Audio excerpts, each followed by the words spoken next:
Assalamualaikum warahmatullahi wabarakatuh. Pada kesempatan kali ini, kami akan memulai sesi perkenalan anggota kelompok kami. Yang pertama, perkenalkan saya Anissa Dewi Ramawati, nomor absen 4. Pada pelaksanaan webinar kelompok 3 ini, saya bertugas selaku divisi acara yang bertanggung jawab dalam penyusunan rundown acara dan juga session plan. Kemudian pada pelaksanaan webinar pagi hari ini, saya juga bertugas sebagai timekeeper. Terima kasih.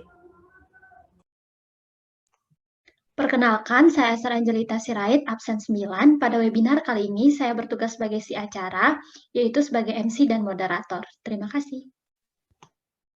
Perkenalkan, saya Helmi Palaskap, absen 13. Di sini saya berada di divisi admin. Saya bertugas dalam pembuatan link pendaftaran dan kuesioner, serta menjadi menara hubung antara peserta dengan panitia pelaksana webinar kali ini. Terima kasih. Nama saya Melina Farido Tunisa, absen 15. Saya bertugas pada divisi konten, yaitu untuk membuat PPT atau salindia materi webinar dan juga membuat background untuk Zoom meeting.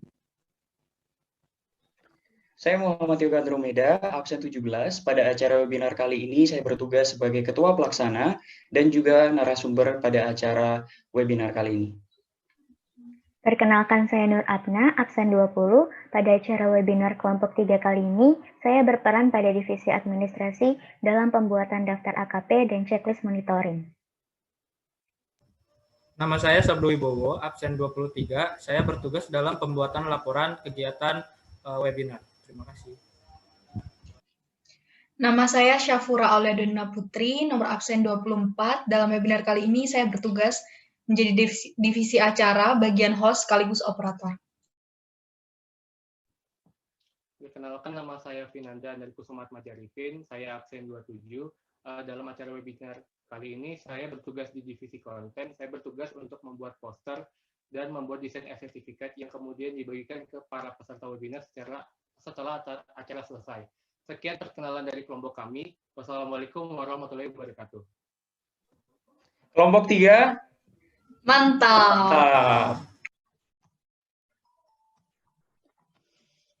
Halo, selamat pagi semua. Suara saya kedengaran? Jika kedengaran, boleh acungkan jempolnya, teman-teman semua.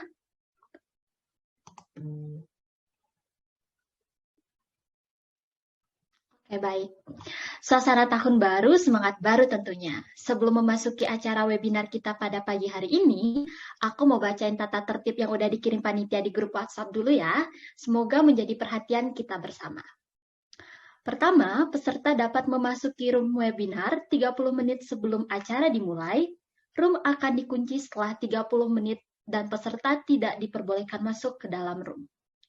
Yang kedua, peserta dapat memasuki room webinar melalui tautan atau link yang akan diberikan panitia pada grup WhatsApp. Yang ketiga, peserta diwajibkan untuk mengerjakan soal pretest melalui tautan atau link yang akan diberikan dalam waktu 5 menit. Yang keempat, peserta masuk dengan menggunakan nama lengkap yang sama dengan saat mendaftar. Yang kelima, peserta diharapkan untuk dapat menyalakan kamera selama webinar berlangsung. Yang keenam, peserta diwajibkan untuk mengaktifkan fitur mute selama webinar berlangsung. Yang ketujuh, peserta mengenakan pakaian bebas rapi dan menggunakan background yang telah disediakan. Yang kedelapan, dilarang unmute kecuali dipersilahkan oleh MC atau moderator. Yang kesembilan, apabila ada yang ingin bertanya di tengah acara, diperbolehkan untuk langsung menuliskan pertanyaan pada kolom chat. Yang ke-10, mengikuti seluruh rangkaian dengan baik. Yang ke-11, mengisi kuesioner dan mengerjakan post-test melalui tautan atau link yang akan diberikan. Yang ke-12, jika ada kendala dalam memasuki Zoom atau yang lain, harap untuk menghubungi CP admin grup WhatsApp yang terkait. Selama acara berlangsung, seluruh peserta webinar diwajibkan mengikuti tata tertib dengan baik. Terima kasih. Oh ya, untuk pretest dan kuesioner merupakan salah satu syarat wajib untuk mendapatkan sertifikat di akhir acara ya teman-teman. Jadi jangan sampai kelupaan.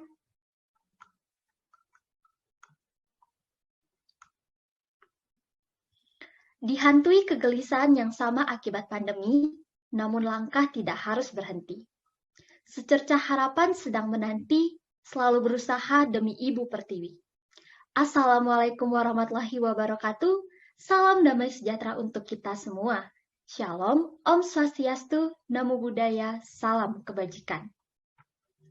Yang kami hormati, Andromeda selaku Ketua Pelaksana dan narasumber pada webinar siang ini. Selamat siang, Andro. Serta hadirin yang kami banggakan yang telah memasuki Zoom meeting kita pada siang hari ini. Kami mengucapkan selamat datang dalam webinar perpajakan dengan tema Pentingnya Pembuatan NPWP bagi Pelajar. Saya Esther Angelita yang akan menemani teman-teman semua serta memandu jalannya acara webinar kita pada siang hari ini. Puji syukur kita ucapkan kepada Tuhan Yang Maha Esa, karena atas berkat dan penyertaannya, kita dapat hadir dalam webinar perpajakan pada siang hari ini. Sebagai informasi, webinar ini bertujuan untuk meningkatkan pengetahuan di bidang perpajakan, khususnya generasi muda yang kelak akan memberikan kontribusi nyata kepada negara. Untuk memulai webinar kita pada siang hari ini, marilah kita berdoa sejenak, meminta kepada Tuhan agar apa yang kita laksanakan pada hari ini dapat mendapatkan berkat-Nya. Berdoa dipersilahkan.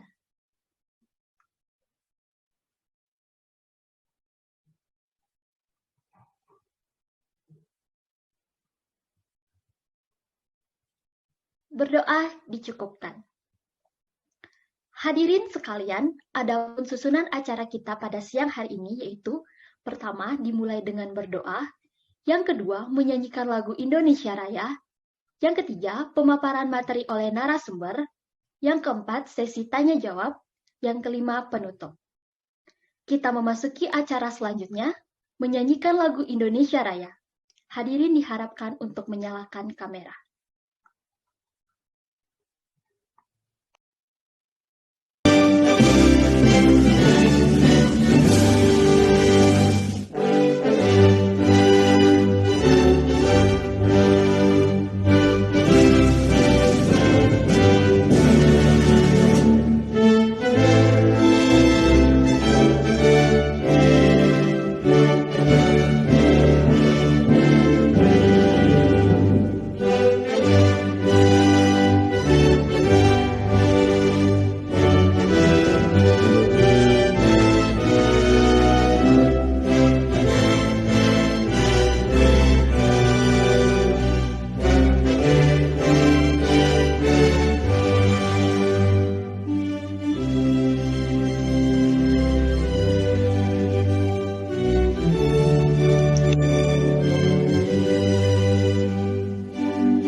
Sebelum kita memasuki pemaparan materi oleh narasumber, ada hal menarik lainnya nih yang harus kita ikuti.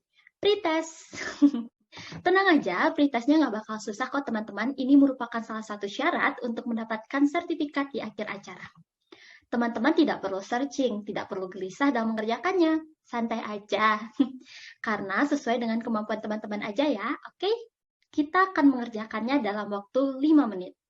Teman-teman dapat mengakses soal pretest melalui kolom komentar di dalam Zoom meeting kita pada siang hari ini, dan juga pada grup WhatsApp yang akan dikirim oleh teman-teman panitia.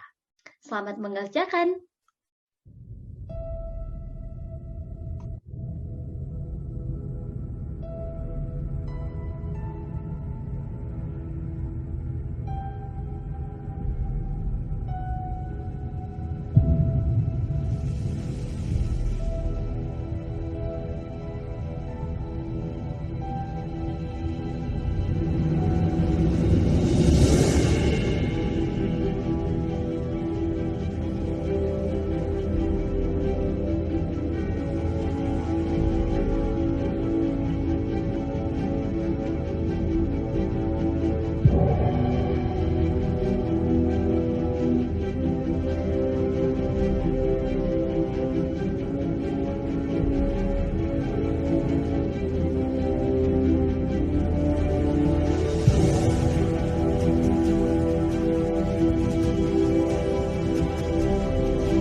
Gimana tadi teman-teman mengerjakan pretestnya? Tidak sulit bukan? Terima kasih kepada hadirin sekalian yang telah berpartisipasi aktif dalam webinar perpajakan pada siang hari ini. Kita memasuki acara yang paling dinanti-nanti, pemaparan materi oleh narasumber. Terlebih dahulu, saya akan membacakan CV narasumber kita, Andro.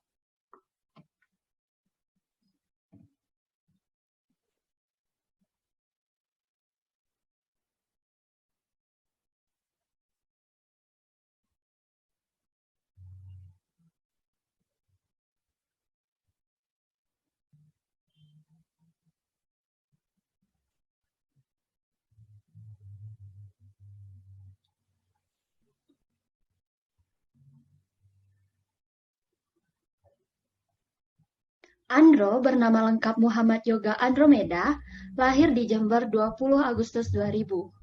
Telah menempuh pendidikan yang pertama di SD Negeri Curajeru 1 Situbondo, yang kedua di SMP 1 Kencor Jember, SMP 2 Lumajang, dan saat ini sedang menempuh pendidikan di Politeknik Keuangan Negara STAN. Penghargaan yang pernah beliau dapatkan, yang pertama adalah juara 1 Putra Nusantara 2018, Putra Berbakat 2018, dan juara 3 Puspa Text Competition 3 2019. Demikian CV dari pembicara narasumber kita pada siang hari ini. Halo Andro, selamat siang. Selamat siang Esther, bagaimana kabarnya Esther? Puji Tuhan baik. Andro gimana nih kabarnya? Baik juga Esther, alhamdulillah. Udah siap belum Andro untuk memaparkan materi pada siang hari ini? Tentu siap, harus siap ya. Mantap. Andro, selamat memaparkan materi. Time is yours. Baik, terima kasih banyak Esther. Baik, Assalamualaikum warahmatullahi wabarakatuh. Salam sejahtera bagi kita semua. Om Swastiastu, Namo Buddhaya, Salam Kebajikan. Yang terhormat Ibu Nina Sapnita, selaku dosen pengampu mata kuliah Komunikasi Publik Politeknik Keuangan Negara STAN, yang saya hormati seluruh panitia webinar, dan juga Esther Angelita, selaku moderator dan juga Master of Ceremony acara webinar kali ini. Selamat bertugas rekan-rekan sekalian, serta rekan-rekan peserta yang berbahagia. Terima kasih banyak telah berkenan ya meluangkan waktu untuk hadir di acara webinar pagi hari ini. Baik, pertama-tama izinkan saya menyapa rekan-rekan terlebih dahulu. Bagaimana nih kabarnya rekan-rekan semua? Baik. Boleh dinyalakan dulu kameranya, saya ingin lihat dulu wajah-wajah rekan-rekan. Apakah sudah semangat begitu ya mengikuti acara webinar kali ini? Sepertinya sudah semangat semua, baik. Terima kasih banyak rekan-rekan telah meluangkan waktunya ya untuk mengikuti acara webinar di pagi hari ini. Saya juga ingin mengucapkan selamat tahun baru 2021 ya.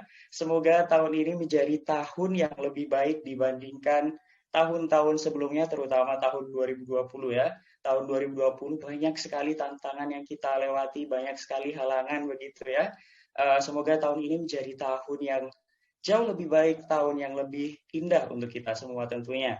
Saya juga ingin mengingatkan bahwa pandemi COVID-19 ini tidak semata-mata hilang ya saat kita memasuki 1 Januari.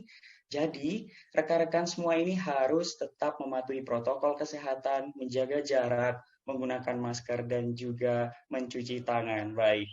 Oke, rekan-rekan sekalian, pagi hari ini saya sangat berbahagia sekali, excited sekali ya, karena diberikan kesempatan yang luar biasa oleh para panitia webinar untuk menjadi salah satu pembicara di acara webinar pagi hari ini. Webinar yang sangat menarik ya, mengangkat tema yang sangat menarik, tema yang berkaitan dengan pelajar, tema yang sangat dekat dengan pelajar, tema yang berkaitan dengan NPWP begitu ya, nomor pokok wajib pajak. Apa sih hubungannya pelajar sama NPWP seperti itu? Baik rekan-rekan sekalian, di acara webinar kali ini kita akan membahas banyak hal-hal yang terkait dengan kehidupan kita, hal-hal yang nantinya menjadi kewajiban kita ya kepada negara saat kita telah memiliki penghasilan, yaitu membayar pajak. Baik, tanpa berlama-lama, tanpa banyak basa-basi lagi ya, mari kita mulai saja acara webinar di pagi hari ini. Saya Muhammad Yoga Andromeda, selamat datang di acara webinar Pentingnya Pembuatan NPWP bagi Pelajar. Boleh berikan aplaus terlebih dahulu untuk kita semua ya, sebagai bentuk penyemangat begitu ya, untuk mengikuti acara webinar di pagi hari ini.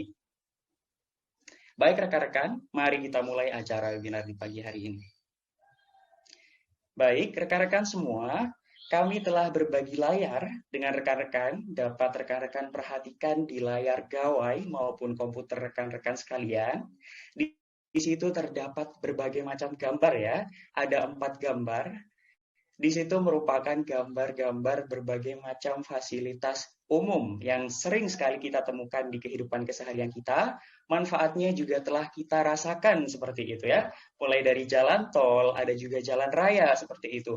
Yang dimana fasilitas umum ini tidak bisa terlepas dari kehidupan keseharian kita. Kemudian ada juga jembatan dan juga fasilitas pendidikan yang saya yakin rekan-rekan semua ini telah merasakan manfaatnya, mulai dari duduk di bangku sekolah dasar hingga sekarang rekan-rekan berada di bangku perkuliahan. Rekan-rekan semua, ada juga fasilitas kesehatan seperti itu ya, yang akhir-akhir ini menjadi perbincangan hangat di Indonesia, yaitu pemberian fasilitas vaksin gratis COVID-19 kepada seluruh masyarakat Indonesia. Perlu rekan-rekan ketahui bahwa seluruh fasilitas-fasilitas umum ini, seluruh bantuan-bantuan umum yang diberikan pemerintah kepada masyarakat, semuanya bersumber dari anggaran pendapatan dan juga belanja negara. Atau mungkin rekan-rekan lebih kenal dengan APBN seperti itu ya. Baik, rekan-rekan saya yakin banget rekan-rekan ini telah paham betul tentang APBN ya, bahwa seluruh pengeluaran negara, seluruh pembangunan yang dilakukan negara ini berasal dari APBN. Namun tahukah rekan-rekan sekalian bahwa ternyata mayoritas penerimaan negara Indonesia di dalam APBN ini ternyata ditopang oleh sektor perpajakan. Mari kita lihat data berikut ini. Ya, dapat rekan-rekan perhatikan di layar rekan-rekan, di situ merupakan data diagram batang tentang postur penerimaan negara di dalam APBN tahun 2020 ya, tahun lalu, benar sekali. Dapat rekan-rekan perhatikan bahwa ternyata 84% penerimaan negara ini berasal dari pajak yang masyarakat bayarkan. Dapat dilihat begitu besar ya, angkanya mencapai 1.800 triliun lebih ya dari total penerimaan negara Indonesia di tahun 2020. Kemudian sisanya ditopang oleh sektor penerimaan negara bukan pajak seperti halnya dari pertambangan, ada juga bagi hasil dari daerah, ada juga dari dividen BUMN, dan ada juga penerimaan negara dari sektor hibah seperti itu ya. Angkanya cukup kecil rekan-rekan semua, dapat dilihat di situ kurang dari 20% atau cuma 16% ya.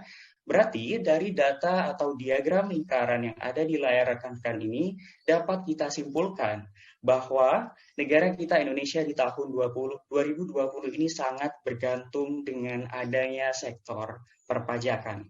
Namun yang menjadi pertanyaan adalah apakah hal ini, postur penerimaan ini hanya terjadi di tahun 2020, begitu ya? Apakah tahun-tahun sebelumnya juga memiliki postur yang sama atau memiliki karakteristik yang berbeda? Mari kita lihat data berikut ini, rekan-rekan. Nah, kami telah berbagi layar juga kepada rekan-rekan, ternyata data atau diagram batang ini menunjukkan postur penerimaan negara 5 tahun ke belakang nih, mulai dari tahun 2019 hingga tahun 2015. Dapat rekan-rekan perhatikan ternyata postur penerimaan negara saat itu masih memiliki pola yang sama dengan penerimaan di tahun 2020, yang artinya negara ini masih bergantung dengan sektor perpajakan ya. Sektor perpajakan ini masih mendominasi penerimaan yang ada di Indonesia. Kita lihat di tahun 2019, di situ penerimaan dari sektor pajak mencapai angka 1.800 triliun lebih ya, artinya lebih dari 80% penerimaan negara juga berasal dari pajak. Hal yang sama juga terjadi di 2018 dan juga tahun-tahun sebelumnya. Data ini menegaskan kembali kepada kita semua bahwa Indonesia ini sangat-sangat bergantung dengan adanya sektor perpajakan. Baik, boleh lanjut dulu. Ya, rekan-rekan sekalian, apabila kita berbicara tentang pajak seperti itu ya, kita tidak bisa terlepas dengan adanya undang-undang. Maka tidak afdol rasanya membicarakan pajak tanpa membicarakan undang-undangnya. Banyak para ahli yang menyatakan bahwa tax without representation is robbery. Artinya pajak tanpa undang-undang adalah pencurian, seperti itu ya. Nah, menurut undang-undang sendiri, pajak ini diartikan sebagai kontribusi wajib kepada negara yang terutang oleh orang pribadi atau badan yang bersifat memaksa berdasarkan undang-undang dan tidak mendapatkan imbalan secara langsung dan digunakan untuk keperluan negara bagi sebesar-besarnya kemakmuran rakyat. Nah, definisi yang ada di layar rekan-rekan ini merupakan definisi pajak menurut Undang-Undang Nomor 6 Tahun 1983. Nah, undang-undang ini merupakan undang-undang tentang ketentuan umum dan tata cara perpajakan, di mana kita lebih mengenalnya dengan Undang-Undang KUP seperti itu ya. Undang-Undang KUP ini telah mengalami berbagai macam perubahan rekan-rekan dan terakhir kali diubah dengan Undang-Undang Nomor 16 Tahun 2009. Nah, sebenarnya terdapat banyak sekali peraturan undang-undang maupun undang-undang yang mengatur tentang pajak itu sendiri. Mulai dari adanya Undang-Undang Pajak Penghasilan atau PPH, kemudian ada juga Undang-Undang PPN, Undang-Undang Pajak Bumi dan Bangunan, ada Undang-Undang Pajak Daerah, ada juga Undang-Undang BEA ya.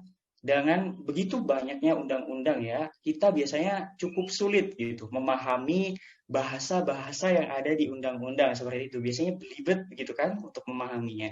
Nah, jadi secara mudahnya, dengan mudah undang-undang ini menyatakan bahwa pajak itu dapat diartikan sebagai sebuah kontribusi wajib yang diberikan oleh masyarakat kepada negara begitu ya.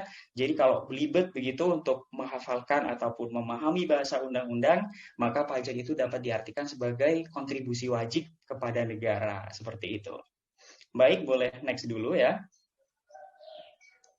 Baik, rekan-rekan mungkin sejak dulu atau sampai sekarang masih berpikir seperti itu. Kenapa sih kita harus bayar pajak begitu kan? Kita punya utang apa sih sama negara kok kita harus bayar pajak begitu?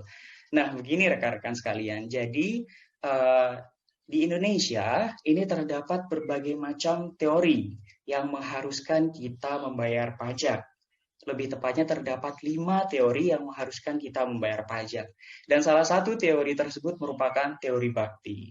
Nah, teori bakti ini berpendapat bahwa masyarakat ini memiliki kewajiban untuk membayar pajak kepada negara sebagai bentuk bakti masyarakat kepada negara, seperti itu.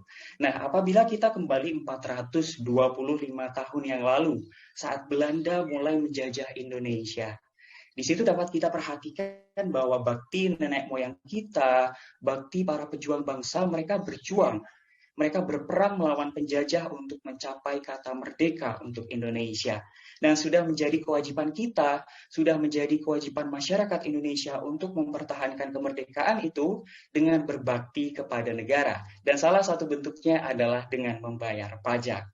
Rekan-rekan sekalian, rekan-rekan tidak perlu khawatir ya. Berdasarkan undang-undang telah diatur bahwa seluruh pajak yang kita bayarkan, seluruh pajak yang dibayarkan oleh masyarakat Indonesia nantinya akan digunakan untuk keperluan dan kemaslahatan masyarakat banyak. Baik rekan-rekan, boleh next terlebih dahulu.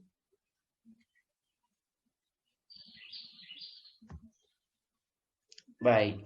Rekan-rekan sekalian, dengan melihat begitu ya, dengan melihat kewajiban negara dalam membayar pajak, kemudian begitu banyak manfaat pajak yang kita rasakan dan juga begitu bergantungnya negara Indonesia dengan adanya pajak, namun sayangnya ternyata tax ratio Indonesia atau yang dapat disebut dengan rasio pajak yang dimiliki Indonesia ini masih berada di bawah standar seperti itu ya, dapat dikatakan tax ratio-nya masih kecil seperti itu. Nah, perlu rekan-rekan ketahui bahwa tax ratio ini merupakan salah satu indikator yang digunakan untuk mengukur kinerja pajak suatu negara. Jadi secara mudahnya, tax ratio ini merupakan persentase seperti itu atau perbandingan ya antara total penerimaan pajak dibagi dengan total produk domestik bruto atau PDB. Mungkin rekan-rekan lebih mengenalnya dengan GDP mungkin ya, atau Gross Domestic Product seperti itu. Nah, adanya nilai tax ratio ini digunakan untuk memberikan suatu gambaran mengenai kondisi perpajakan serta menilai kapasitas sistem perpajakan di suatu negara. Nah, berdasarkan pendapat Direktur Jenderal Pajak kita ya, Bapak Robert Pakpahan, beliau ini mengungkapkan kalau tax ratio ini digunakan untuk mengukur kemampuan seperti itu, mengukur kemampuan kapasitas perpajakan suatu negara, mengukur kemampuan seberapa besar sih negara ini bisa mengumpulkan penerimaan pajak seperti itu ya. Oleh karena itu, apabila nilai tax ratio ini masih rendah, maka penerimaan pajak suatu negara juga masih rendah.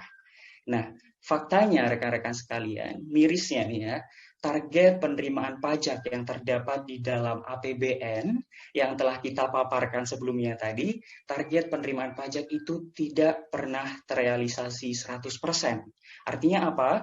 Target penerimaan negara ini tidak pernah tercapai 100%. Nah, apabila penerimaannya tidak tercapai 100%, maka negara ini tentunya akan sulit begitu ya untuk melakukan pembiayaan berbagai macam target pengeluaran yang akan dilakukan. Jadi misalkan untuk membiayai ini karena uangnya tidak cukup maka tidak bisa dilakukan seperti itu. Nah, oleh karena itu pemerintah ini biasanya melakukan perubahan nih di tengah tahun begitu ya. Di tengah tahun pemerintah biasanya melakukan perubahan yaitu melalui APBN perubahan.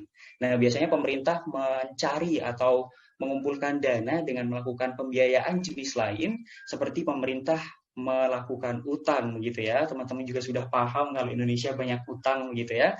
Tapi utangnya itu masih di batas normal. Pemerintah juga biasanya mengeluarkan surat berharga Indonesia untuk mencukupi target pengeluaran yang ada begitu. Selain itu biasanya juga pemerintah melakukan pemotongan nih, pemangkasan berbagai macam target pengeluaran. Jadi disesuaikan dengan penerimaan pajak di tahun yang bersangkutan. Baik rekan-rekan sekalian, boleh next terlebih dahulu, panitia.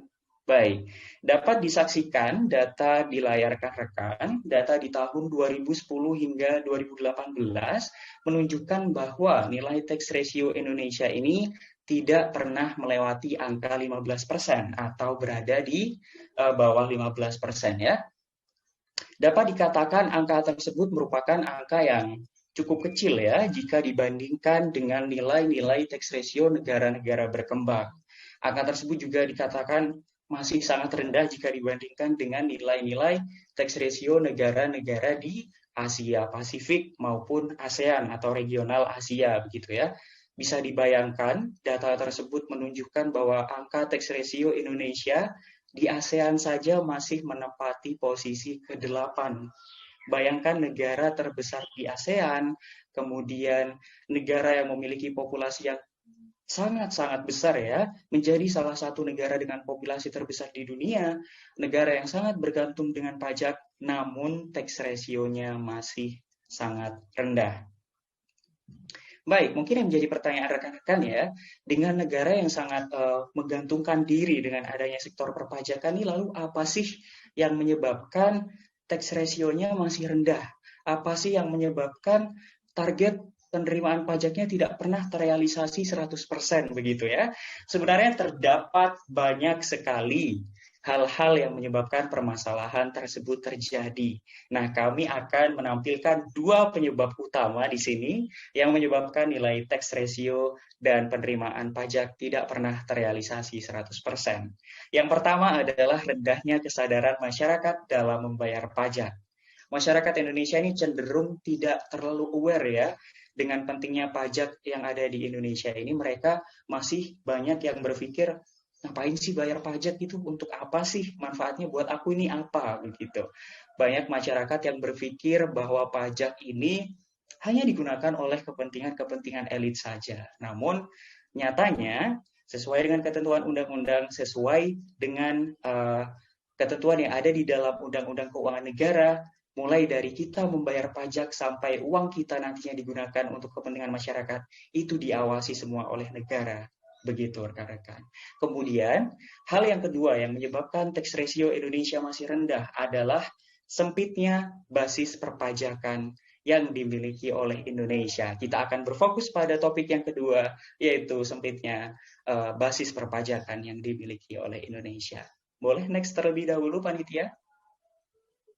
Baik, rekan-rekan sekalian, dapat rekan-rekan perhatikan, ternyata data di BPS, Badan Pusat Statistika Nasional ini mengeluarkan rekapitulasi data di tahun 2019 ya, mohon maaf, bahwa populasi Indonesia di tahun 2019 ini telah mencapai angka 264 juta jiwa. Angka yang sangat besar ya, menjadikan Indonesia menjadi salah satu negara dengan populasi terbesar di dunia. Nah, dari 264 juta jiwa ini, 60% atau 60% lebih masyarakat Indonesia berada di usia produktif atau mereka yang berada di usia 15 tahun hingga berusia 65 tahun. Jadi dapat disimpulkan bahwa masyarakat Indonesia ini mayoritas mereka berada di usia produktif seperti itu ya. Namun sayangnya dari masyarakat yang berada di usia produktif, yaitu mereka yang berumur 15 hingga 65 tahun, ini hanya sekitar 24% ya. Hanya 24% masyarakat yang telah memiliki nomor pokok wajib pajak atau NPWP. Jadi dengan kata lain, dari total populasi yang dimiliki Indonesia, itu hanya sekitar 14 hingga 15% saja masyarakat Indonesia yang telah memiliki NPWP. Dan 14 hingga 15% tersebut adalah basis pajak yang dimiliki oleh Indonesia. Dapat dikatakan angka tersebut sangat-sangat kecil rekan-rekan semua jika dibandingkan dengan total populasi yang dimiliki oleh Indonesia, yaitu 264 juta jiwa. Oleh karena itu, sangatlah penting ya untuk dilakukan sosialisasi, sangat penting untuk dilakukan penyuluhan tentang pentingnya pembuatan NPWP, khususnya bagi pelajar. Lalu mungkin rekan-rekan bertanya-tanya begitu, kenapa harus pelajar? Kenapa harus pelajar yang notabene belum berpenghasilan seperti itu kan ya? Nah, selain untuk memperluas basis perpajakan yang dimiliki oleh Indonesia, komponen usia pelajar, yaitu mereka yang berusia 15 hingga 30 tahun, merupakan komponen terbesar yang menyusun usia produktif di Indonesia. Selain itu 2-3 tahun ke depan, rekan-rekan juga akan memasuki usia bekerja seperti itu ya. Rekan-rekan akan memasuki lapangan pekerjaan begitu ya. Pastilah saya yakin rekan-rekan semua akan bekerja. Pastilah saya yakin rekan-rekan semuanya ingin bekerja ya. Oleh karena itu, NPWP ini merupakan salah satu langkah utama untuk memasuki dunia kerja bagi rekan-rekan yang saat ini sedang berduduk di bangku pelajar. Baik, boleh next terlebih dahulu. Baik rekan-rekan, saya ingin bertanya terlebih dahulu kepada rekan-rekan semua, adakah dari rekan-rekan di sini yang telah memiliki NPWP? Boleh dituliskan dulu di kolom komentar. Bagi yang belum juga boleh dituliskan belum memiliki NPWP. Saya ingin lihat barangkali ada yang sudah ber-NPWP seperti itu ya. Saya dan juga panitia akan sangat mengapresiasi rekan-rekan yang telah memiliki nomor pokok wajib pajak. Ya, di sini ada Mbak Nisful mengatakan belum dan rata-rata belum ya. Saya ingin bertanya, apakah ada panitia di sini yang sudah ber-NPWP? Pasti sudah ya, panitia pasti sudah ber-NPWP, saya yakin.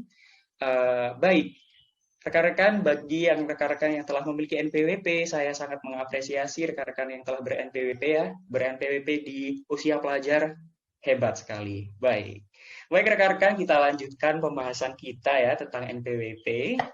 Ya, baik.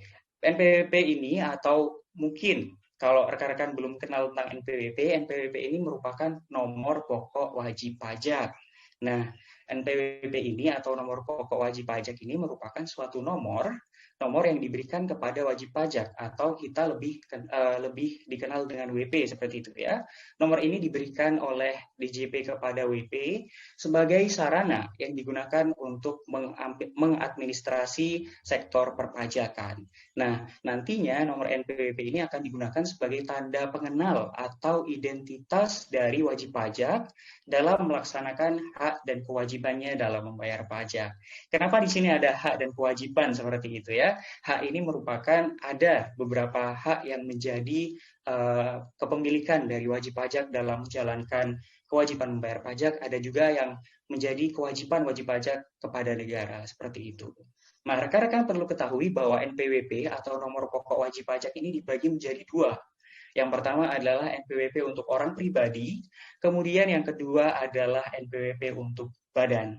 Nah, seperti saya, kemudian rekan-rekan, kemudian Esther mungkin ya, NPWP yang digunakan adalah NPWP orang pribadi. Kemudian untuk NPWP badan, ini biasanya digunakan oleh PT, kemudian ada juga CV, ada juga firma, maupun badan-badan hukum lainnya. Nah, berdasarkan definisi undang-undang ini ya, dapat kita simpulkan, maka NPWP ini memiliki dua fungsi utama rekan-rekan sekalian.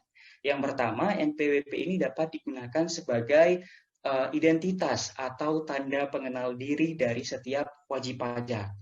Gitu. Untuk yang kedua, fungsi dari NPWP ini adalah untuk menjaga ketertiban ataupun sebagai sarana atau tool begitu ya, alat untuk melakukan pengawasan administrasi perpajakan. Nah, jadi kalau dibandingkan begitu ya, NPWP ini mirip sekali dengan KTP seperti itu ya. Kalau kartu tanda penduduk atau KTP ini digunakan sebagai alat untuk mempermudah administrasi kependudukan, sedangkan NPWP ini digunakan untuk mempermudah administrasi perpajakan, begitu. Untuk mempermudah administrasi perpajakan, kemudian pengawasan sektor perpajakan, dan juga mencegah nih adanya data-data yang tertukar. Apabila terdapat data-data tertukar, nantinya yang akan dirugikan adalah wajib pajak itu sendiri. Nah, boleh next terlebih dahulu, panitia? Baik. Berikut ini merupakan gambar dari kartu ya, bentuk fisik kartu nomor pokok wajib pajak. Di situ dapat rekan-rekan perhatikan di layar rekan-rekan semua. Yang pertama tentunya terdapat nomor pokok wajib pajak. Kemudian yang kedua ada informasi nama wajib pajak atau WP, nama WP itu tertera. Kemudian ada juga informasi nomor induk keluarga WP, kemudian ada alamat wajib pajak, dan juga yang terakhir adalah lokasi di mana wajib pajak itu terdaftar, lokasi KPP di mana wajib pajak itu terdaftar. Nah, kartu ini merupakan kartu fisik dari NPWP orang pribadi ya.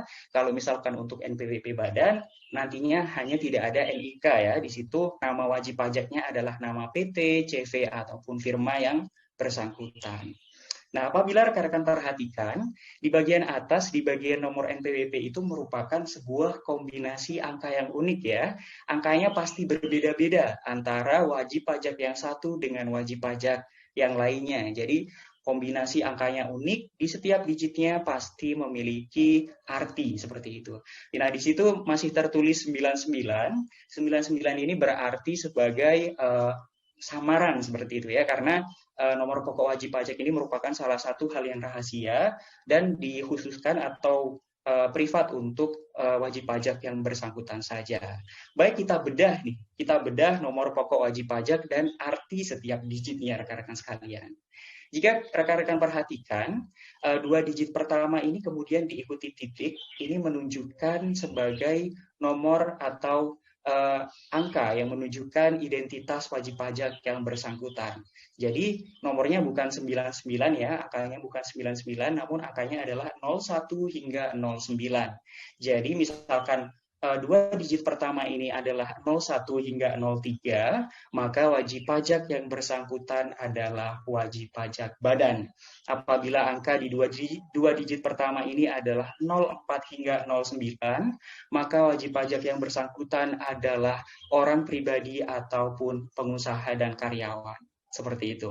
Kemudian 6 digit kedua, Nomor 6 digit kedua ini merupakan nomor registrasi seperti itu atau nomor urut. Nah, nomor urut ini diberikan oleh Kantor Pusat Direktorat Jenderal Pajak kepada Kantor Pelayanan Pajak atau KPP, atau bisa juga ke KP2KP seperti itu.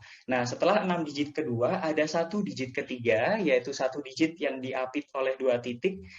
Di situ merupakan nomor yang digunakan sebagai proteksi ya, sebagai bentuk proteksi ya. Angka tersebut diberikan KPP untuk menghindari adanya pemalsuan data dan juga kesalahan NPWP. Kemudian kita lanjut ke 3 digit yang keempat. 3 digit keempat ini menggambarkan nomor atau kode KPP ya. Jadi apabila rekan-rekan terdaftar di KPP yang sama, maka 3 digit keempat rekan-rekan, 3 digit keempat nomor pokok wajib pajak rekan-rekan adalah angka yang sama.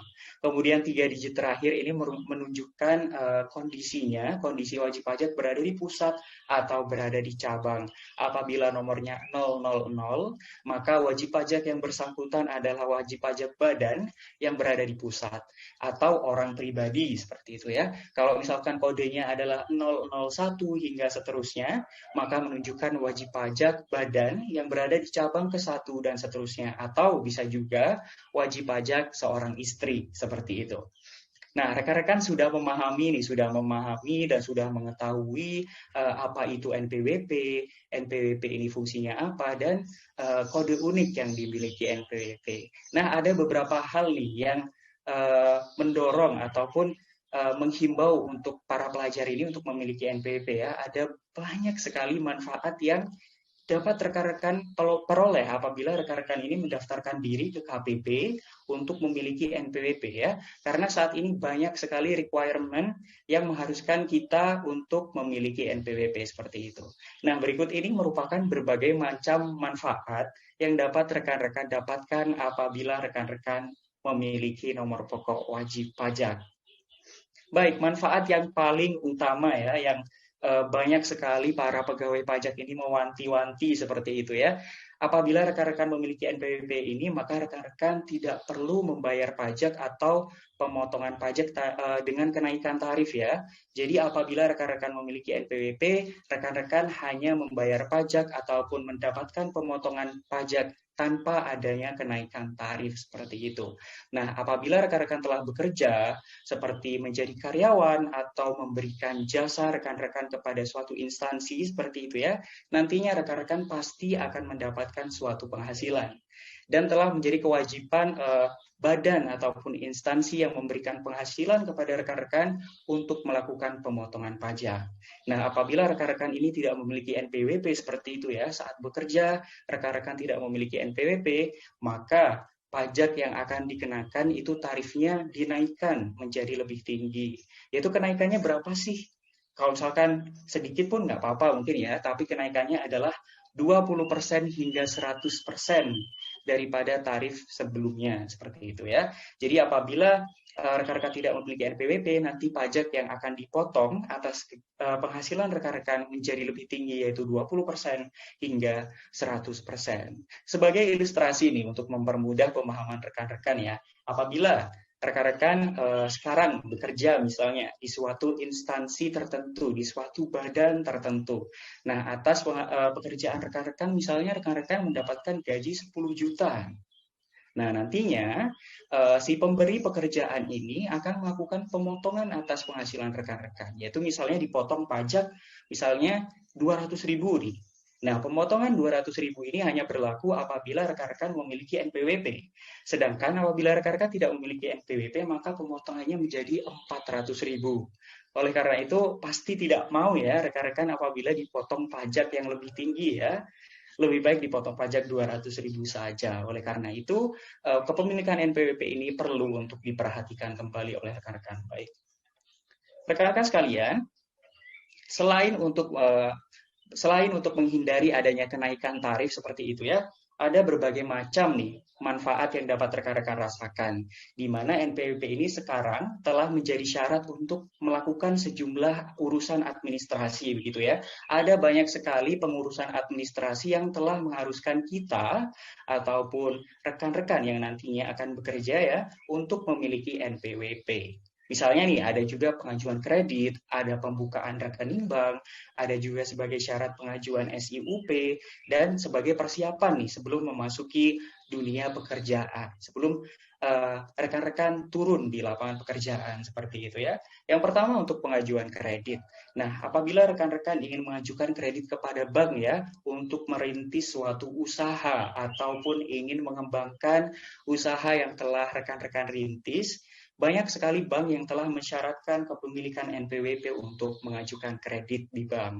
Oleh karena itu, apabila rekan-rekan tidak memiliki NPWP, maka otomatis rekan-rekan akan mengalami berbagai macam kesulitan untuk mendapatkan kredit ataupun dana dari bank, yang akhirnya nanti akan berdampak di bisnis rekan-rekan sendiri, seperti itu. Kemudian, NPWP ini juga digunakan saat ini ya untuk membuka rekening bank ataupun memperoleh berbagai macam produk keuangan yang diberikan oleh bank. Nah, saat ini telah banyak sekali rekan-rekan bank, baik yang konvensional, bank baik yang swasta maupun bank yang nasional seperti itu ya, mensyaratkan para calon nasabahnya untuk memiliki NPWP terlebih dahulu sebelum membuat rekening di bank yang bersangkutan. Selain itu, selain produk bank secara konvensional, ada juga produk financial technology saat ini yang juga mengharuskan kepemilikan NPWP bagi para calon nasabahnya. Contohnya salah satunya adalah Genius seperti ya dari BTPN. Genius ini memberikan persyaratan bagi para calon nasabahnya untuk memiliki NPWP terlebih dahulu seperti itu.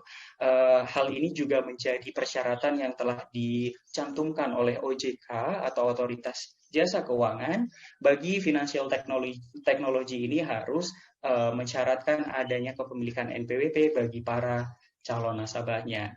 Kemudian yang ketiga, NPWP ini dapat digunakan sebagai salah satu persyaratan untuk mengajukan surat izin usaha perdagangan begitu. Nah, apabila rekan-rekan semua yang ingin merintis usaha dagang ataupun telah memiliki usaha dagang ya, baik usaha dagang yang online maupun secara konvensional, maka rekan-rekan ini perlu untuk memiliki SIUP atau surat izin usaha perdagangan ya. SIUP sendiri ini atau SIUP ini digunakan untuk membuktikan legalitas dari usaha yang rekan-rekan jalankan. Dan salah satu syarat utama yang digunakan yang dipersyaratkan untuk membuat SIUP atau surat izin usaha perdagangan ini adalah kepemilikan NPWP. Jadi untuk mempermudah perizinan SIUP maka rekan-rekan harus memiliki NPWP.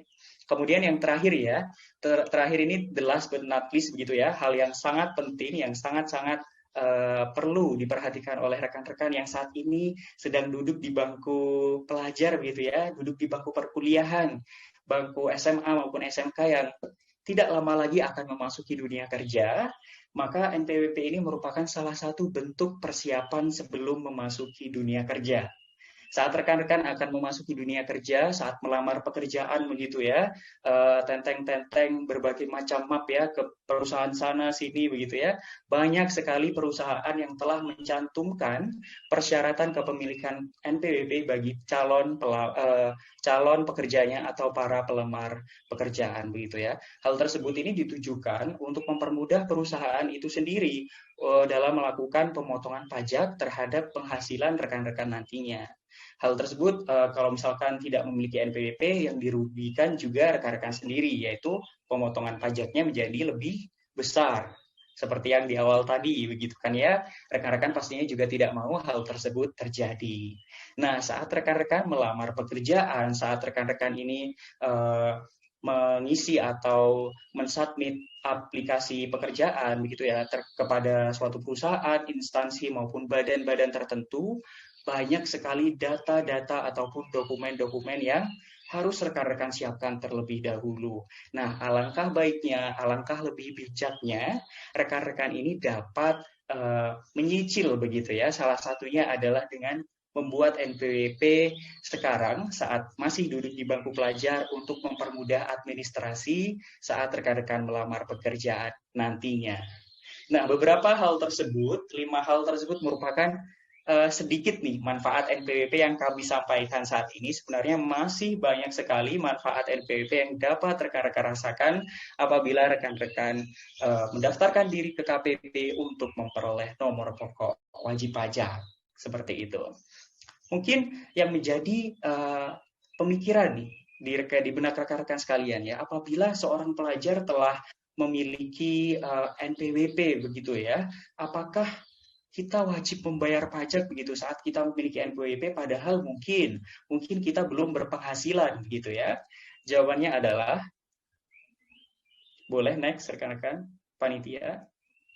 Jawabannya adalah tidak, rekan-rekan semua. Jadi apabila rekan-rekan yang saat ini duduk di bangku pelajar, di bangku perkuliahan, di bangku SMA, SMK, telah memiliki NPWP namun belum berpenghasilan, maka rekan-rekan tidak perlu membayar pajak. Meskipun rekan-rekan telah berpenghasilan saat duduk di bangku SMA maupun di bangku perkuliahan, apabila penghasilannya tidak melebihi PTKP atau penghasilan tidak kena pajak, dengan kata lain, penghasilan rekan-rekan ini masih kurang dari 4,5 juta dalam 1 bulan. Maka rekan-rekan juga tidak perlu membayar pajak kepada negara. Namun bagi mereka yang memiliki NPWP merupakan orang pribadi ataupun badan yang wajib untuk tetap melaporkan kondisi keuangan atau pajaknya di setiap tahunnya. Apabila tidak membayar pajak atau belum berpenghasilan, maka dapat dilaporkan dengan catatan nihil seperti itu ya, tidak ada pajak yang dibayarkan. Apabila rekan-rekan memiliki penghasilan yang sudah melebihi PTKP, artinya penghasilannya sudah lebih dari 4,5 juta, seperti itu ya, maka rekan-rekan sudah wajib membayar pajak. Begitu. Baik, dapat dipahami ya rekan-rekan sekalian. Jadi tidak semata-mata kalau punya NPWP itu bayar pajak begitu ya. Enggak, dilihat dulu kita punya penghasilan atau enggak, penghasilannya sudah melewati PTKP atau tidak. Jadi enggak usah takut untuk buat NPWP karena banyak sekali manfaatnya. Enggak usah takut nanti harus bayar pajak. Aduh, masa sekolah sudah bayar pajak begitu kan? Enggak usah takut kalau misalkan belum punya penghasilan ataupun penghasilannya kurang dari 4,5 juta, tidak perlu bayar pajak. Begitu rekan-rekan. Baik, rekan-rekan sudah mengetahui ya banyak sekali manfaat yang dapat diperoleh serta kewajiban yang harus dijalankan nih saat memiliki NPWP. Nah, selanjutnya adalah gimana sih cara buat NPWP seperti itu ya? Apa aja sih yang harus kita lakukan saat kita mau buat NPWP begitu ya? Baik rekan-rekan sekalian, di layar rekan-rekan sekalian dapat rekan-rekan perhatikan bahwa terdapat 2 cara utama nih. Terdapat 2 cara utama yang dapat dilakukan apabila rekan-rekan ingin mendaftarkan diri untuk mendapatkan nomor pokok wajib pajak ya, daftar ke KPP untuk mendapatkan NPWP. Nah, 2 cara utama ini adalah yang pertama, rekan-rekan dapat hadir langsung ke KPP. Jadi datang ke kantor pelayanan pajak atau ke KP2KP untuk mendaftarkan diri atau mengajukan permohonan NPWP. Kemudian yang kedua, rekan-rekan dapat membuat NPWP secara online melalui website e-registration yang dimiliki oleh Direktorat Jenderal Pajak. Nah, saat ini, pada kesempatan kali ini, kita akan membahas tentang pembuatan NPWP secara online ya, di mana pembuatan NPWP secara online ini jauh lebih praktis daripada kita harus datang ke KPP, kemudian kita harus mengantri begitu ya, karena mungkin kita tidak punya banyak waktu harus mengantri di KPP seperti itu ya, apalagi dengan kondisi pandemi saat ini, di mana seluruh instansi pemerintah ini memberikan pembatasan sosial ya, jadi pembatasan pengunjung mungkin dengan kita datang ke KPP mungkin akan risiko terkena COVID-nya menjadi semakin lebih besar ya. Oleh karena itu pembuatan NPWP secara online ini menjadi pilihan yang utama saat ini rekan-rekan sekalian. Baik rekan-rekan sekalian, dapat rekan-rekan perhatikan ya, apabila kita ingin mendaftarkan diri untuk memperoleh NPWP ini, ada beberapa cara yang dapat dilakukan rekan-rekan sekalian. Yang pertama, rekan-rekan harus masuk ke website e-registration yang dimiliki oleh Direktorat Jenderal Pajak. Nah, apabila rekan-rekan belum mengetahui alamat website tersebut, alamat website untuk memasuki e-registration DJP adalah dapat rekan-rekan akses melalui irec.pajak.go.id seperti itu. Nanti apabila rekan-rekan telah berhasil masuk ke dalam website e-registration, maka rekan-rekan dapat melihat atau dapat menyaksikan tampilan seperti gambar yang berada di layar rekan-rekan. Di situ terdapat menu login seperti itu ya. Apabila rekan-rekan telah memiliki akun e-registration, maka rekan-rekan dapat langsung melakukan login. Apabila rekan-rekan belum memiliki akun e-registration, rekan-rekan harus mendaftar terlebih dahulu ya, yang di menu yang ada di bawah tersebut. Jadi, saya jelaskan terlebih dahulu bahwa apabila rekan-rekan ingin mendaftarkan diri ke KPP melalui website e-registration, ada 2 langkah utama yang harus rekan-rekan perhatikan. Yang pertama, rekan-rekan harus membuat akun e-registration, dan yang kedua, rekan-rekan mengajukan permohonan ke KPP. Baik, rekan-rekan yang pertama, rekan-rekan harus membuat membuat akun e-registration di website e-registration DJP. Begitu. Rekan-rekan sekalian, ada 2 langkah utama. Yang pertama, rekan-rekan harus mendaftarkan email aktif yang rekan-rekan miliki. Kemudian klik daftar, lalu rekan-rekan akan memperoleh pesan melalui email ataupun surel yang telah rekan-rekan daftarkan sebelumnya.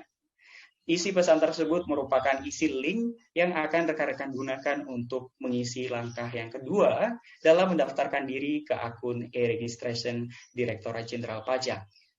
Boleh next terlebih dahulu. Baik, setelah rekan-rekan memencet ataupun mengeklik link yang telah terkirim di email rekan-rekan, rekan-rekan akan memasuki langkah kedua dalam membuat akun e-registration Direktorat Jenderal Pajak.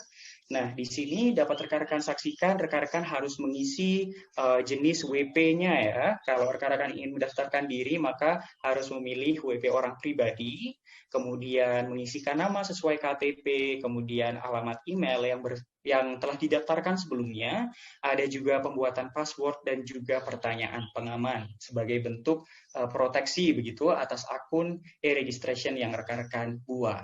Kemudian klik daftar. Ya, setelah mengeklik daftar, nanti rekan-rekan akan mendapatkan pemberitahuan lagi melalui email ataupun surel yang didaftarkan sebelumnya. Kemudian rekan-rekan harus melakukan verifikasi akun dan kemudian melakukan login kembali di akun e-registration Direktorat Jenderal Pajak. Baik, boleh next terlebih dahulu, panitia. Nah, setelah melakukan pendaftaran akun, aktivasi akun, rekan-rekan tadi melakukan login ya, di tampilan awal tadi, masukkan emailnya, kemudian masukkan passwordnya, seperti itu. Boleh next terlebih dahulu. Baik, nah setelah rekan-rekan berhasil masuk ya ke dalam akun e-registration yang rekan-rekan daftarkan sebelumnya, nah di sini baru rekan-rekan memasuki langkah yang kedua dalam membuat NPWP, yaitu mengajukan permohonan NPWP. Saat mengajukan permohonan NPWP, rekan-rekan harus mengisi 10 formulir pendaftaran yang harus diisi. Namun nggak usah panik, nggak usah bingung begitu ya. Formulir ini merupakan formulir singkat yang harus diisi sesuai dengan kondisi sebenarnya. Kita lihat di situ ada langkah pertama, yaitu formulir ke-1, yaitu formulir kategori. Formulir kategori ini merupakan formulir yang menunjukkan apakah rekan-rekan ini merupakan WP orang pribadi, kemudian menanyakan pekerjaan yang dimiliki rekan-rekan saat ini apa. Seperti itu. Jadi saat mengisi formulir kategori, rekan-rekan harus memilih WP orang pribadi. Dan apabila rekan-rekan belum memiliki pekerjaan atau saat ini masih hanya bekerja sebagai seorang pelajar begitu ya, tugasnya sebagai seorang pelajar saja, misalkan tidak memiliki usaha online ataupun perdagangan, maka rekan-rekan dapat mengisi kategori pekerjaannya sebagai pekerja bebas wira swasta, seperti itu. Kemudian mengisi formulir kedua, yaitu formulir identitas, sesuaikan dengan kondisi yang asli, sesuaikan dengan nama lengkap yang sebenarnya dan juga nomor induk keluarga yang sebenarnya. Kemudian formulir ketiga ini merupakan formulir penghasilan, di mana apabila rekan-rekan belum berpenghasilan begitu ya, belum punya usaha nih, masih hanya sebagai pelajar saja, maka rekan-rekan dapat memilih opsi memiliki penghasilan kurang dari 4,5 juta rupiah. Apabila sudah memiliki pekerjaan, maka disesuaikan dengan rentang penghasilan yang telah disediakan. Kemudian formulir keempat ini merupakan formulir alamat domisili, yaitu disesuaikan dengan alamat saat ini di mana rekan-rekan tinggal ya. Kemudian alamat KTP sesuaikan dengan KTP dan alamat usaha. Nah, alamat usaha ini harus disesuaikan dengan lokasi usaha yang sedang rekan-rekan jalankan. Apabila rekan-rekan tidak memiliki usaha atau masih menjadi seorang pelajar gitu ya, alamat ini dapat disesuaikan dengan alamat domisili. Kemudian rekan-rekan harus mengisi informasi tambahan, yaitu berupa berbagai macam informasi yang harus rekan-rekan baca, kemudian persyaratan yang juga harus rekan-rekan baca, dan juga formulir persetujuan, yaitu rekan-rekan harus mencentang ataupun mengklik begitu ya, berbagai macam persetujuan sesuai dengan peraturan yang telah dikeluarkan oleh DJP.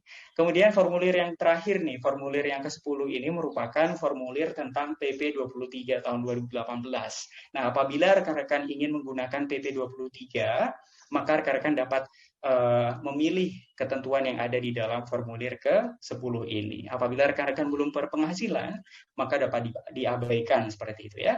Kemudian dapat rekan-rekan klik, yaitu di sini ada tombol next seperti itu ya. Menu next, nantinya rekan-rekan akan diarahkan ke dalam kartu permohonan nomor pokok wajib pajak. Boleh next terlebih dahulu, panitia? Baik, next lagi. Nah, ini merupakan gambaran nantinya apabila rekan-rekan telah menyelesaikan pengisian 10 formulir yang berkaitan dengan permohonan nomor pokok wajib pajak, seperti itu. Nah, sebelum rekan-rekan meminta permohonan atau mengajukan permohonan ke DJP, maka rekan-rekan harus memiliki nomor token terlebih dahulu. Nah, apabila rekan-rekan belum mengetahui nomor tokennya, maka rekan-rekan dapat mengeklik, yaitu menu minta nomor token. Nah, nomor token ini nantinya akan dikirimkan ke alamat email yang telah didaftarkan sebelumnya. Nah, kemudian baru rekan-rekan dapat mengajukan pendaftaran ataupun permohonan pembuatan NPWP ke Direktorat Jenderal Pajak. Nah, setelah permohonan berhasil dibuat, setelah rekan-rekan memasukkan nomor token, kemudian melakukan submit seperti itu ya, rekan-rekan dapat menunggu apakah pembuatan NPWP ini berhasil atau tidak begitu ya. Apabila berhasil, nantinya bentuk fisik atau kartu fisik nomor pokok wajib pajak peserta dapat diterima ataupun dapat diberikan oleh KPP tempat rekan-rekan terdaftar. Nah, bagaimana? Mudah bukan ya? Saya yakin sangat mudah sekali bagi rekan-rekan semua ya, apabila apalagi begitu ya, rekan-rekan ini merupakan generasi post milenial di mana tidak asing lagi dengan hal-hal online. Saya yakin rekan-rekan pasti bisa membuat NPWP secara online. Caranya sangat mudah dan sangat gampang. Di situ juga terdapat berbagai langkah-langkah yang saya kira sangat mudah untuk dipahami. Baik, jadi rekan-rekan ini sudah mengetahui berbagai macam cara dalam membuat NPWP. Rekan-rekan sudah mengetahui keuntungan dari memiliki NPWP. Rekan-rekan juga sudah mengetahui ya apa saja kewajiban yang harus dilakukan apabila sudah ber-NPWP. Rekan-rekan juga sudah tahu pajak ini gunanya untuk apa sih. Pajak ini nantinya 100% akan digunakan untuk kemaslahatan masyarakat Indonesia, dan rekan-rekan juga sudah mengetahui kalau ternyata Indonesia ini sangat bergantung dengan adanya sektor perpajakan atau dari pajak yang kita semua bayarkan. Oleh karena itu, sebagai warga negara Indonesia, sebagai masyarakat Indonesia, sudah menjadi kewajiban kita semua untuk berbakti kepada negara, untuk mempertahankan kemerdekaan Indonesia, yaitu salah satunya dengan membayar pajak. Pajak kita untuk kita. Mungkin hal tersebut yang dapat saya sampaikan pada kesempatan di pagi hari ini. Untuk sesi selanjutnya, saya serahkan kembali kepada Esther Angelita. Terima kasih banyak atas perhatian rekan-rekan kali ini, di pagi hari ini. Terima kasih banyak atas waktu yang telah diberikan. Saya mohon maaf ya apabila terdapat kesalahan kata ataupun hal-hal yang kurang berkenan mungkin di hati rekan-rekan semua. Saya Muhammad Yoga Andromeda, mungkin sampai sini yang dapat saya sampaikan. Terima kasih. Wassalamualaikum warahmatullahi wabarakatuh. Kembali kepada Esther. Terima kasih sekali Andro atas penyampaian materinya yang luar biasa. Kepada hadirin sekalian yang ingin mengajukan pertanyaan dapat langsung mengetikkannya di dalam komentar chat yang dalam Zoom meeting kita pada siang hari ini, atau bisa minta tolong panitia untuk unmute bagi para teman-teman yang ingin bertanya. Andro, sebelum memasuki pertanyaan dari pesertanya Andro, mungkin aku kali ya yang mengajukan pertanyaan terlebih dahulu, boleh nggak nih Andro? Boleh Esther, silahkan. Monggo, saya tunggu begitu pertanyaannya. Melihat kondisi apalagi pandemik sekarang, pasti Andro melihat nih fenomena yang ada di masyarakat, apalagi teman-teman kita yang saat ini mulai mengenal nih dunia bisnis. Banyak banget kan teman-teman kita yang pakai Instagramnya buat promosi. Iya, benar sekali Esther. Terus aku juga lihat kayaknya teman-teman kita ini penghasilannya udah lebih dari PTKP deh, atau penghasilannya tuh udah seharusnya udah dikenakan pajak, tapi mereka sepertinya tidak punya NPWP atau nggak bayar pajak. Menurut Andro gimana nih? Bukan untuk menggurui teman-teman kita, tapi gimana sih cara edukasi mengenai perpajakan kepada pelajar yang lebih dekat gitu? Baik, terima kasih pertanyaannya. Super sekali ya Esther. Baik. Di masa pandemi saat ini, saya juga memiliki teman-teman ataupun berbagai macam orang ya yang saat ini menjalankan usaha, terutama bisnis online seperti itu ya, sebagai sampingan mungkin dalam menjalankan kuliah online ataupun sekolah online. Banyak sekali mereka yang sudah membuka bisnis begitu ya, dan saya juga yakin bahwa penghasilannya juga cukup besar begitu ya, mungkin sudah melebihi PTKP yang tadi, yang sudah saya bilang, yaitu mungkin penghasilannya sudah melebihi 4,5 juta dalam sebulan. Apabila mereka yang telah memiliki penghasilan ataupun yang sudah memiliki penghasilan 4,5 juta dalam sebulan, mereka yang berpenghasilan ini sudah wajib memiliki nomor pokok wajib pajak begitu ya. Namun kenyataannya di dalam lapangan ini biasanya karena kekurangan literasi ataupun kurang tahu ataupun kurangnya literasi dari pemerintah ya, mungkin banyak sekali yang belum paham akan kewajiban perpajakannya, bahkan belum punya NPWP seperti itu ya. Sebagai teman dekat mungkin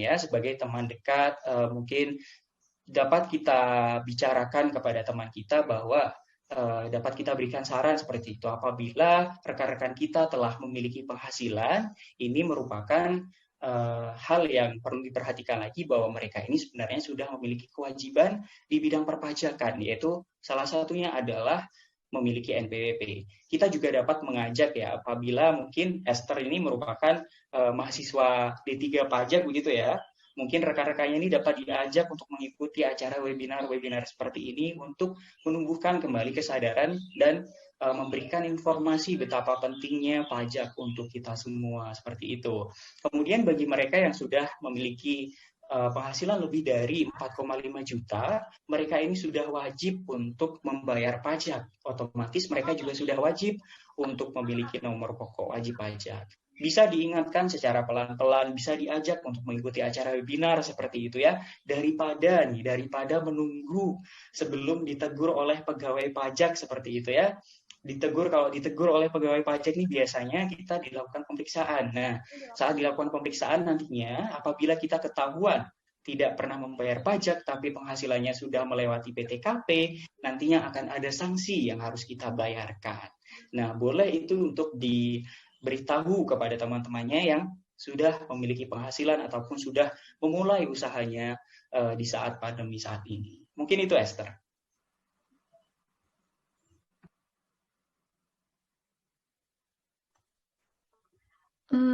Terima kasih Andro atas penjelasannya. Di grup chat udah rame banget nih Andro. Panitia boleh mohon di unmute. Richard ada yang mau bertanya?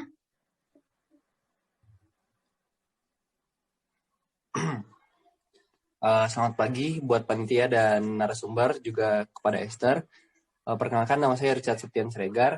Saya ingin bertanya, kan pajak ini setiap bidang yang berurusan dengan pendapatan atau pemakaian barang pasti dikenai pajak. Dan juga kita tahu manfaat pajak, pemanfaatannya itu nyata, nilai manfaatnya untuk negara secara umum dan tidak hanya untuk satu orang saja atau hanya untuk segelintir orang saja. Nah, dari perspektif narasumber, lebih efektif manakah wajib pajak ini dilaksanakan? Dengan cara pemaksaan, tekanan sosial, atau kesadaran moral bagi masyarakat wajib pajak? Karena kalau kita lihat dari sisi sosial, pasti banyak pro dan kontra terhadap pajak. Kira-kira dari narasumber, manakah yang lebih efektif dengan cara pemaksaan, tekanan sosial, atau kesadaran moral bagi masyarakat wajib pajak? Sekian pertanyaan saya, terima kasih. Baik, terima kasih Richard. Pertanyaan yang bagus sekali ya.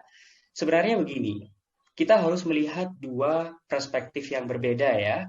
Apabila pajak ini sangat dibutuhkan, segera dibutuhkan, maka hal yang sangat efektif untuk dilakukan adalah melakukan berbagai macam tekanan ya kepada masyarakat. Namun adanya tekanan ataupun himbauan seperti itu ya, mungkin lebih ke arah himbauan, melakukan pemeriksaan ataupun penagihan pajak. Nah, itu merupakan bentuk berbagai macam usaha untuk mendapatkan pajak ya, untuk mendapatkan pajak dari masyarakat. Itu merupakan hal yang memiliki berbagai macam kelemahan misalkan dapat mengurangi kepercayaan masyarakat kepada pemerintah dan lain sebagainya. Namun apabila kita tidak membutuhkan ataupun kita tidak membutuhkan secara segera, maka hal yang sangat tepat untuk dilakukan adalah dengan menumbuhkan kesadaran di pikiran masyarakat bahwa pajak ini perlu, pajak ini penting untuk pembangunan di masyarakat. Jadi dua hal tersebut merupakan hal yang tidak bisa terlepas satu sama lainnya. Apabila kita hanya menunggu kesadaran masyarakat saja, maka penerimaan negara Indonesia akan terancam, begitu ya. Apabila kita hanya mengandalkan tekanan saja, seperti halnya melakukan penagihan, maka pemerintah akan kehilangan kepercayaan dari masyarakat ya. Jadi perlu adanya dua hal yang disinkronkan antara dua hal tersebut, yaitu menumbuhkan kesadaran masyarakat dan dilakukannya pengawasan oleh pemerintah. Salah satu bentuk untuk menumbuhkan kesadaran masyarakat dalam membayar pajak ini salah satunya adalah dengan melakukan sosialisasi seperti itu, sosialisasi kepada masyarakat dan lain sebagainya. Salah satu bentuk sosialisasi saat ini yang sedang digalakkan oleh Direktorat Jenderal Pajak khususnya, yaitu saat ini Direktorat Jenderal Pajak ini telah memaksimalkan fungsi PR atau public relation begitu ya, atau hubungan masyarakat. Nah, mereka ini mulai melakukan berbagai macam sosialisasi untuk menumbuhkan kesadaran bagi masyarakat dalam membayar pajak. Karena apa? Dengan menumbuhkan kesadaran ini nanti efeknya jauh lebih panjang begitu ya, daripada melakukan tekanan-tekanan seperti halnya dengan melakukan penagihan dan lain sebagainya. Mungkin itu yang dapat saya sampaikan, Richard. Bagaimana? Apakah menjawab? Baik, sangat menjawab sekali. Terima kasih buat narasumber. Baik, terima kasih juga atas pertanyaannya. Oke, ini Andro, udah banyak banget lagi nih pertanyaan mengenai NPWP itu sendiri. Namun sebelum kita menjawab pertanyaannya lagi, sebentar lagi teman-teman panitia akan membagikan link untuk mengerjakan kuesioner dan post-test. Nah, perlu diperhatikan bahwa kuesioner dan post-test ini juga merupakan serangkaian syarat untuk mendapatkan sertifikat di akhir acara nanti. Jadi mohon diisi semua ya teman-teman, dan jangan meninggalkan Zoom meeting kita sebelum acara berakhir. Oke, Andro, ini masih banyak banget nih pertanyaan. Rata-rata menanyakan tentang NPWP itu punya masa aktif nggak sih? Atau NPWP itu bisa digunakan untuk seumur hidup? Gimana nih, Andro? Baik, pertanyaan yang bagus ya. Jadi biasanya untuk nomor-nomor yang digunakan untuk identitas kita itu biasanya kayak SIM ataupun STNK itu perlu diperbarui seperti itu ya. Namun untuk NPWP ini sendiri akan memiliki masa aktif hingga wajib pajak ini meninggal ataupun dapat dikatakan memiliki masa aktif seumur hidup ya. Tapi apabila wajib pajak ini misalkan ingin mengganti NPWP ataupun ingin menonaktifkan NPWP-nya karena misalkan sudah tidak memiliki pekerjaan begitu ya, atau misalkan seorang istri yang tadinya memiliki NPWP, seorang wanita yang tadinya memiliki NPWP kemudian menikah dan ingin bergabung NPWP-nya dengan suami, itu dapat menghapuskan NPWP-nya. Nah, penghapusan NPWP itu sendiri dapat dilakukan secara online ataupun dapat datang langsung ke kantor pelayanan pajak Pratama maupun KP2KP ya. Jadi sekali lagi NPWP ini memiliki masa manfaat yang seumur hidup seperti itu ya. Misalkan untuk badan, ini selama badan itu masih ada, maka NPWP-nya masih berlaku. Misalkan badannya mau bubar atau misalkan mau merger, baru bisa dilakukan pencabutan ataupun perubahan NPWP. Seperti itu. Oke, terima kasih ya Andro atas jawabannya. Nah, sepertinya ini ada pertanyaan terakhir lagi nih, berhubung waktu kita juga udah mau habis. Pertanyaan dari Nur Maulidah Putri. Mohon izin bertanya, Kak. Tadi disampaikan bahwa NPWP sebagai tanda atau identitas wajib pajak. Lalu, hak kita sebagai pelajar yang memiliki NPWP apa aja sih, Kak? Terima kasih. Baik, pertanyaan yang bagus dari Nur Maulidah ya. Jadi hak kita sebagai wajib pajak yang memiliki NPWP ini memiliki berbagai macam hak ya. Yang pertama adalah memiliki hak untuk mendapatkan informasi oleh pegawai Direktorat Jenderal Pajak, dalam hal ini adalah pegawai KPP maupun KP2KP. Apabila kita akan bertanya mengenai berbagai macam informasi tentang perpajakan, ini kita diberikan hak untuk datang langsung ke KPP maupun KP2KP untuk menanyakan langsung kepada para pekerja di sana ataupun para pegawai pajak di KP2KP maupun KPP. Nah, kemudian hak yang kedua, ini merupakan hak yang biasanya berkaitan dengan mereka yang telah sudah membayar pajak begitu ya. Apabila mereka yang telah memiliki apabila mereka yang telah membayar pajak, biasanya terdapat ada yang namanya restitusi. Artinya pajak yang dibayarkan itu lebih besar. Nah, mereka yang telah memiliki NPWP ini berhak untuk melakukan restitusi pajak, artinya pengembalian pajak atau pengembalian kelebihan pajak tadi ya. Hal itu hanya bisa dilakukan apabila seseorang telah memiliki NPWP. Seperti itu, Esther.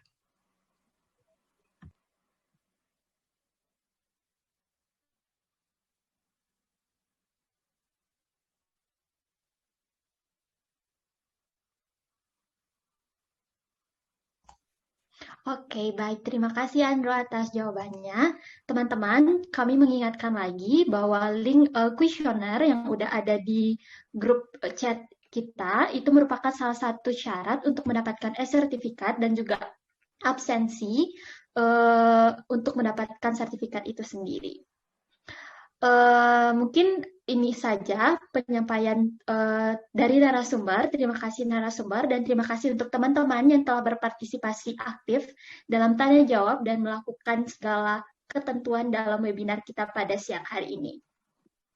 Untuk mengabadikan momen ini, kami mengajak teman-teman semua untuk melakukan foto bersama secara virtual. Kepada teman-teman yang belum menyalakan kamera, boleh menyalakan kameranya sebentar. Dan kepada operator agar bersiap. Teman-teman dapat menyalakan kameranya.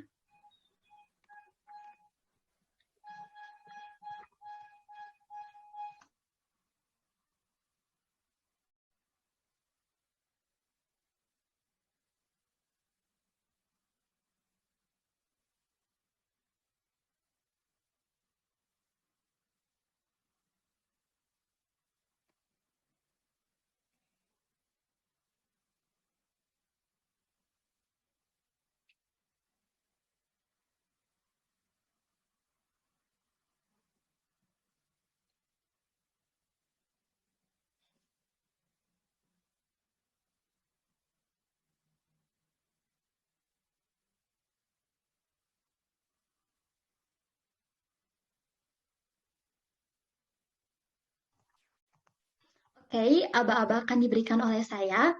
Kita akan berfoto dalam hitungan 3, 2, 1. Sekali lagi, aba-aba diberikan oleh saya. Kita akan berfoto dalam 3, 2, 1. Baik. Hadirin sekalian, tibalah kita di penghujung acara webinar kita pada siang hari ini. Marilah kita berdoa mengucapkan syukur kepada Tuhan. Berdoa dipersilahkan.